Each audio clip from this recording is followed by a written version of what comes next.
కానీ కొడాలి నాని ఆ క్లారిఫికేషన్ చాలా స్పష్టంగా ఇస్తూనే మిగిలినవన్నీ ఆయన తీవ్రంగానే మాట్లాడుతున్నారు. మళ్ళీ ఆయన వెనక్కు తగ్గిపోయి లోబడుతున్నట్టుగా కూడా ఏమీ మాట్లాడలేదు. ఇదంతా ఒక వ్యూహం ప్రకారం, పథకం ప్రకారమే మీరు చేస్తున్నారు, చర్చ దగ్గరకో పక్కదో పట్టిస్తున్నారు అని జనసేన వాళ్ళు ఈ షరమామూలుగా వాళ్ళు కొనసాగిస్తున్నారు. నేను మీకు చెప్పింది విజయసాయి రెడ్డి ట్వీట్, వైసీపీ వాళ్ళు ఇంత ఆఘమేఘాల మీద తమ విధానాన్ని సవరించుకొని కాస్త సర్దుబాట్లు సన్నాయి నొక్కలకు దిగడం ఇదంతా చూస్తుంటే నాకు ఒకటే అనిపిస్తుంది. నిన్న కూడా చెప్పాను మీకు, బీజేపీ ఒత్తిడి చాలా విపరీతంగా ఇక్కడ పనిచేస్తుంది. కొంతమందికి మీరు ఎప్పుడు బీజేపీ అంటుంటున్నారని, దేశాన్ని పాలిస్తుంది బీజేపీ 12 ఏళ్ల నుంచి, ఇంకా ఇప్పుడు 3వ టర్మ్లో ఉన్నారు. బీజేపీ కంటే ఈ దేశంలో ఈ సమయంలో శక్తివంతమైన పార్టీ ఏది ఉంది అది ఆంధ్రప్రదేశ్ కూటమిలో కూడా ఉన్నారు కదా వాళ్ళు. కాబట్టి ఎవరైతే ముందు చాలా ఊపుగా బయటకు వచ్చారో వాళ్ళందరూ ఇప్పుడు మళ్ళీ కొంచెం సర్దుకుంటున్నారు అంటే దాని అర్థం ఇప్పుడు ఆనం రామనారాయణ రెడ్డి లాంటి వాళ్ళు కూడా చాలా, ఒక ఆయనేమో ఉరిదీయాలంటున్నాడు, ఇంకొక ఆయనేమో అందరి మీద దేశద్రోహం పెట్టాలంటున్నాడు. కాబట్టి కనిపించని ఒక ఒత్తిడి ఖచ్చితంగా రాజకీయ కోణం నుంచి ఇది ఒక మత కోణం తీసుకోవటం. చెప్పాలంటే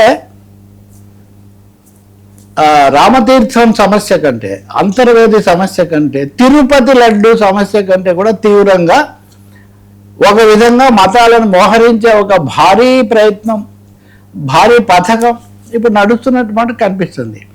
దీని వెనక ఎవరు చొరవ, ఎవరు ముందు, ఎవరు వెనుక వేరే విషయం, కానీ ఆ విషయంలో మటుకు జయప్రదం అయినట్టే భావించాలి. కనిపించకుండానే అదే నీ వెనక ఏదో పవర్ ఉందమ్మా అంటాడు చూడు, అత్తారింటికి దారేదిలో, నీ వెనక ఏదో పవర్ ఉందమ్మా, అది ఉన్నంత వరకు నేనెవరు ఏం చేయలేరు అన్నట్టుగా ఆ వెనకున్న పవర్ స్టార్ వెనక పవర్ ఏది అని చూస్తే మటుకు ఈ ఢిల్లీ పవర్ వీళ్ళందరి మీద చాలా ఒత్తిడికి గురి చేస్తున్నట్టు మనకు కనిపిస్తుంది.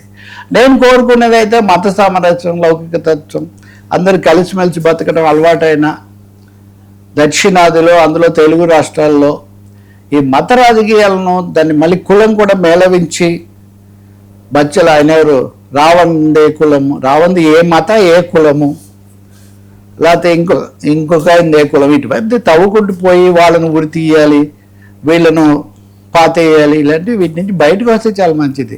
తగిన శిక్షలు వేయండి, తగిన చర్యలు తీసుకోండి, విచారించండి, అంతవరకే. సరే, మరి ఒత్తిడి తగ్గుతుందా లేదా నాకు తెలియదు. ఎందుకంటే పవన్ కళ్యాణ్ ప్రకాష్ రాజ్ని అరెస్ట్ చేయాలని బీజేపీ వాళ్ళు డిమాండ్ చేస్తున్నారు అక్కడికి వెళ్ళి. ఇవన్నీ ఓపెనే, దీనికి ఏం పెద్ద పరిశోధనలు ఆరోపణలు కాదు, ఇవి ఓపెన్గా జరుగుతున్నవి.